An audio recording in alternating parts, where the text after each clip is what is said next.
I completed my PhD at University of Twente in the Netherlands. It's now a very long time ago, I realize. I'm the founding director of the Africa Center for Scholarship, also a professor in the Center for Higher and Adult Education at Stellenbosch. I've been active in research in international comparative studies for now almost 30 years, and published extensively in peer-reviewed articles and peer-reviewed journals and book chapters and etc. And during the last 20-odd years, I've facilitated research capacity development across the African continent, and really that's been a big part of my interest and also part of the UNESCO chair activities that are being planned. A large amount of that focus has been at doctoral level and postdoctoral level, and I've also been involved with many international organizations such as the OECD, where we jointly met, UNICEF, UNESCO, the World Bank, and also the IEA on the international comparative assessment front. So I do have a passion for education and also the development of researchers, and that's really how my interest in the chair is really, I think, going to play out, I hope. So, moderator hat off. Can I add to Dala's remarks now in terms of what we're doing? I think firstly, from Stellenbosch's perspective, this is really a huge honor for us to have the opportunity to host this chair. And I think we see the chair, and when I say we, I'm talking about not only Dala and myself, but the rest of the project team currently, and that includes Sarah van Westhuis and also Werner de Wit, who are also in the room today. But we see very much the chair contributing to the purpose of education, which is really to provide individuals with key competencies to act as engaged and responsible citizens. And I think building on exactly what has been mentioned by the previous speakers.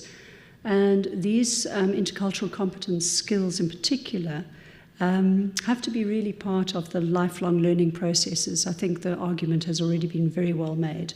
And in South Africa in particular, I know that with the new democracy and dispensation, lifelong learning became one of the mantras, in fact, of our new dispensation. So it's quite well rooted in South Africa. Our chair's focus is actually on Africa, more specifically, and working obviously with global partners with that focus. But just why the focus on Africa? I mean, it might be self-evident for us living in Africa that the focus is here, but just bearing in mind that currently Africa comprises 18% of the world's population, which is already significant. It's quite special, being the second largest continent on Earth, with up to 2,000 languages. And why do I mention that specifically? Well, the roots of intercultural competence lie in both culture and communication. So this in itself points to some of the challenges that we do have. Although Arabic is most widely spoken, we also have English, Swahili, and French as languages of communication across boundaries.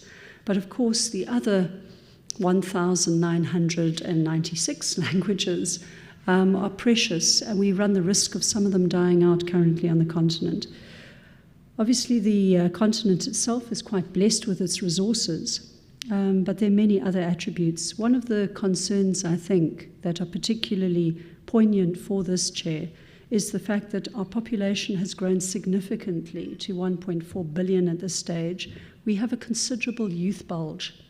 And that development, which appears to predict that by 2060, Africa will have the youngest continental population, these projections themselves have caused debates amongst economists and scientists as to whether or not this is a positive or negative development, depending on which chair you sit on, and whether or not the bulge is greater relative to other continental growth. It's also important to realize that the youth population will develop disproportionately compared to the rest of the population, requiring interventions in education and training. In particular, and I think from our perspective here, that's particularly important. So I think many of us here today, maybe I'm overgeneralizing, will remember the arrival of the 21st century in terms of the Y2K fears with the computer systems. If you're nodding, I know you're old like me. We were worried at that stage that the computer systems around the world were going to collapse. But Africa is particularly vulnerable to the technological risks that have been identified, such as digital inequality and cybersecurity failure. And those are critical short-term and medium risks that have been identified. So why do I raise this here? Really, there's been unprecedented knowledge growth and doubling, trebling in some fields within the past 5 years. And all the related technologies bring on this fast pace of knowledge development. It heightens our usage and dependence on technology to new levels, really. And so the 21st century signaled these new ideas and ways of doing things across societies. And technology dinosaurs such as myself probably had a rude awakening at different points. But Africa, by the end of 2020, only 495 million of the 1.4 billion had subscribed to mobile services in sub-Saharan Africa. And so really this only represented less than half of the continent's population. So what does that do?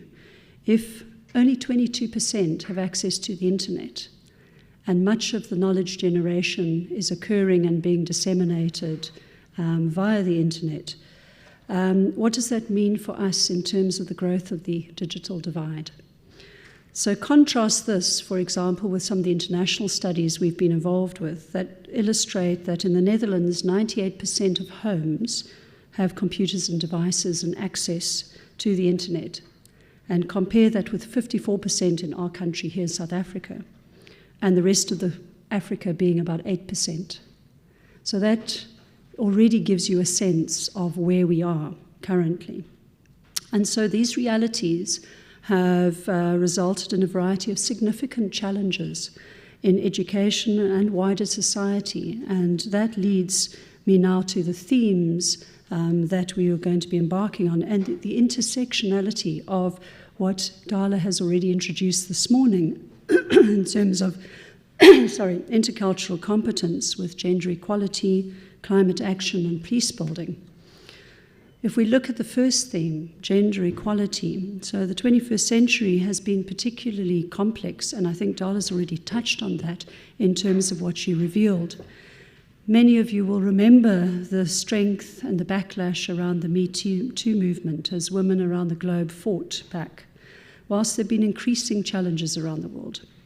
So gender inequality is significant in Africa, with girls missing out on basic education in many countries due to early marriage, lack of sanitation infrastructure, financial resources at home, and so on.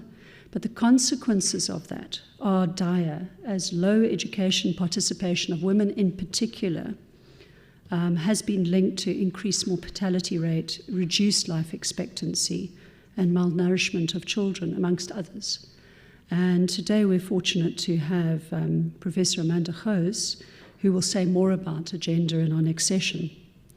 The second theme about climate action.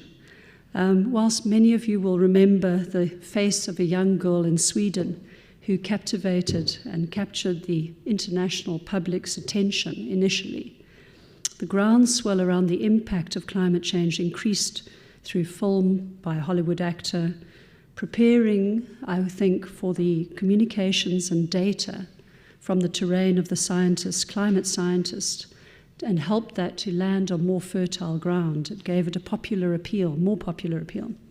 But over the 10-year horizon, the health of the planet dominates concerns internationally. And of course, the environmental tasks are perceived to be the 5 most critical long-term risks and threats to the world, as well as being most potentially damaging to people and planet. So with climate action failure, extreme weather, biodiversity loss ranking as the top 3. So in a way, it seemed almost self-evident that that was a theme that we needed to include in this chair. And we're very fortunate to have Prof. Guy Midgley from Stellenbosch who'll speak to this a little bit more knowledgeably just now than I can.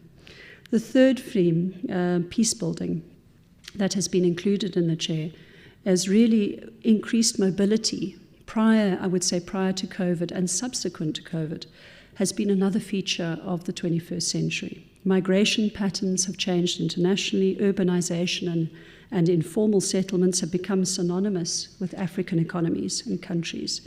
Notably, this has had a significant impact on the provision of formal and schooling education as families migrate within countries and governments struggle to provide and cope with increasing populations and diversity. And conflicts across the world, well, I don't really have to say too much about that, but we all know the impact of those both on the continent and also across the world. But they've led to large groups of African people both going north and going south. To our country in particular. We've experienced a significant migration and immigration of professional, skilled citizens now voting with their feet to go abroad. So increased mobility and migration is both, I think, a result of, but also a cause of civil unrest, conflict, and war across the world. And therefore it seemed, I think, again, another obvious theme for us to look at in terms of the intersection with intercultural competence. And we're delighted also to have Sarah Richmond today, who will speak to us about peace building in terms of that. So the UNESCO Chair provides really an exciting opportunity for us to be able to work with colleagues within our institution, but also across institutions, and we're very excited about that. It's a think tank, and the intention is for it to be a think tank comprising a team and a big collaborative effort. And if we look at the work that's going to be done, it's, we think, a means to advance research, training, and program development in higher education. We aim to support efforts across these themes that have been mentioned and elaborated on, as well as conduct research that's needed about intercultural competencies. The overarching goal of this chair is to contribute to quality education, sustainable communities, and gender equality, with a special focus on Africa, as I've already perhaps argued, through working with inclusive partners to create a more just, peaceful, and inclusive society. So to do that, the chair has 4 objectives. The first being to curate and disseminate intercultural competence research and practice. Secondly, to engage in projects that are relevant to the African Agenda 2063, which is also related to the SDGs, where intercultural competencies may be less robustly foregrounded at the moment. The third objective is really to strengthen the network of cooperation between the various university institutions involved in the research area. And then fourthly, to engage in institutional development and capacity development to strengthen intercultural competencies amongst relevant stakeholders.